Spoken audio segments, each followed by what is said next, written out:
Hi guys! Welcome back to our vlog. Here I am again, Teacher Annie.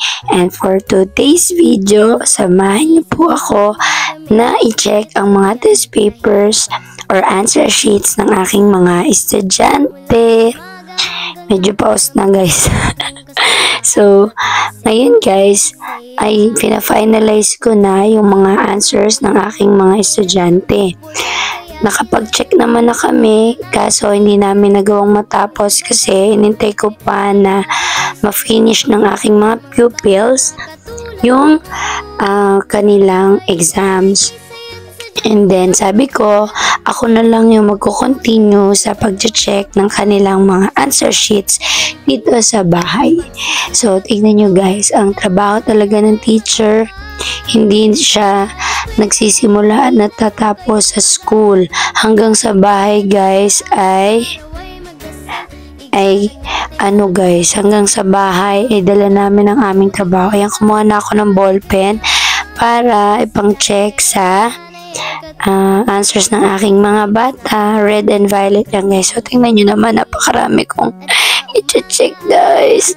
A total of 45 pupils yan guys. Meron pa akong 10 pupils na mag-e-exam kasi absent sila guys. So, hintayin ko sila at kapag okay na yan guys, makukumpleto ko na ang kanilang test papers or answer sheets. After namin mag-check guys, i-record pa namin yan sa aming class record.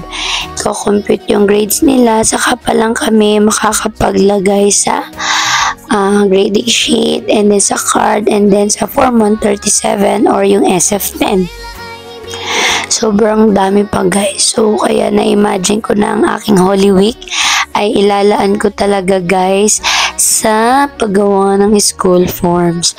Kasi after ng school form guys ay malapit na check yung card viewing and then 4th quarter na. So, sunod-sunod na guys dahil mabilisan lang ang araw at malapit na ang closing ng school year 2023 to 2024. Pinaaga kasi yung yung bakasyon ng mga bata. Kaya lahat ng aming mga gawain bilang mga teachers ay kailangan na naming asikasuhin. Kaya medyo sad lang ako kasi gusto ko sana mag-enjoy.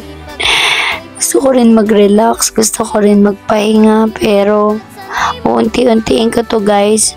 Meron pa naman akong 5 days ngayong Holy Week. Sana magawa kong tapusin i-check itong mga i-check ko para ma-record ko na rin sila. Okay? So, kayo ba? Kamusta ang inyong Holy Week? Saan kayo magbabakasyon? Sana mag-enjoy kayo. At huwag kayong makalimot mag-thank you kay Lord kasi binigyan niya tayo ng chance to be with our family para pagsisihan din ating mga kasalanan, humingi ng tawad sa Diyos at magsisi kung ano may mga pagkakamaling nagawa natin. Diba guys? So, yung mga kapwa natin na nakakagawa rin sa atin ng pagkakamali ay patawarin din natin sila. Though, hindi sila humingi ng tawad, pero okay lang yun. Ako rin naman minsan, hindi ako nakakapag-sorry sa mga tao na nasasaktan ko or nagagawan ko ng kasalanan. Pinagpapasa Diyos ko na lang at kay Lord ako nagkukwento ng mga pinagdadaanan ko sa buhay. So, ayan, dami ko ng kwento guys. So, tingnan nyo na lang yung aking mga answer sheets. Ayan, kasama ko ang aking alaga na si Sri. Siya ang aking baby dito sa bahay guys. Kami ang partner at magkasama sa araw-araw. Madalas makulit yan si Sri guys. Pero don't worry, it's at time. Makulit din ang kanyang mami. So, yan guys, ang dami ko ng kwento sa inyo. How about you? Paano nyo i-spend ang inyong Holy Week?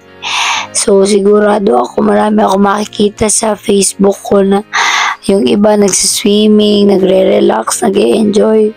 Promise ko talaga, matapos ko lang itong i-check at saka gawin yung mga school forms ko, ay mag-e-enjoy din ako kasama ng aking sister or friends. Sana lang matapos ko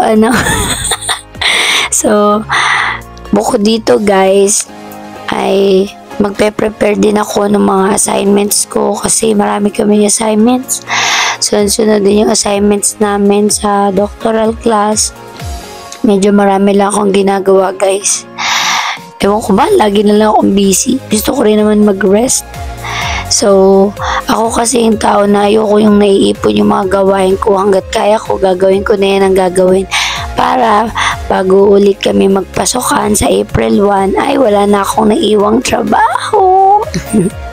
So, kayo guys, ganun din ba kayo? Yung mga kapwa ko teachers dyan, pag nag-uwi ba kayo ng gawain ay natatapos nyo rin? Pagkatapos ng bakasyon, pagbalik nyo sa school, natapos nyo ba i-check yung mga dapat yung i-check? I-record yung mga dapat yung i-record?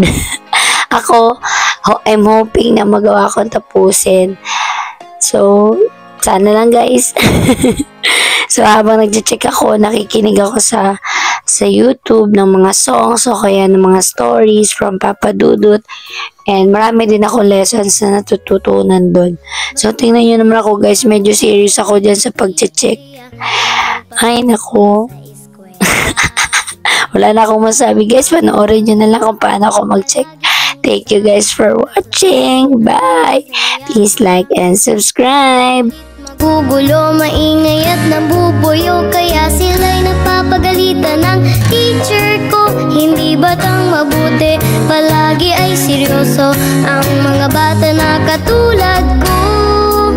Buhay eskwela kay saya't sadyang walang katulad. Dito'y binubuo sa isip ang mga pangarap. Ang sipag at tiyaga'y puno